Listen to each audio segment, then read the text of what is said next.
কেমন আছো বন্ধুরা? চলো তোমাদেরকে একটি গল্প শোনাই, একটি শিক্ষণীয় গল্প। একটি পাখি শীতের জন্য দক্ষিণ দিকে যাচ্ছিল, কিন্তু এত ঠান্ডা ছিল যে পাখিটি শীতে জমে যাচ্ছিল এবং সে একটি বড় মাঠে এসে পড়ল। যখন সে মাঠে পড়েছিল, একটি গরু তার অবস্থা দেখে তাকে গোবর দিয়ে ঢেকে দিল। কিছুক্ষণ পর পাখিটি বেশ উষ্ণ অনুভব করলো। যখন গোবরের গরমে সে খুব ঝরঝরে হয়ে উঠল, আনন্দে গান গেয়ে উঠল। এমন সময় একটি বিড়াল পাশ দিয়ে যাচ্ছিল। পাখির গান শুনে খুঁজতে লাগলো কোথা থেকে শব্দ আসছে। একটু পরেই সে গোবরের কাছে আসে এবং সঙ্গে সঙ্গে গোবর করে পাখিটিকে বের করে তার আহার সারে।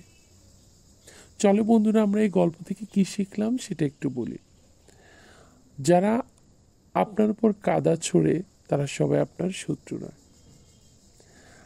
আরেকটা জিনিস শিখলাম, যারা আপনাকে পঙ্কিলতা থেকে বের করে আনে তারা সবাই আপনার বন্ধু নয়।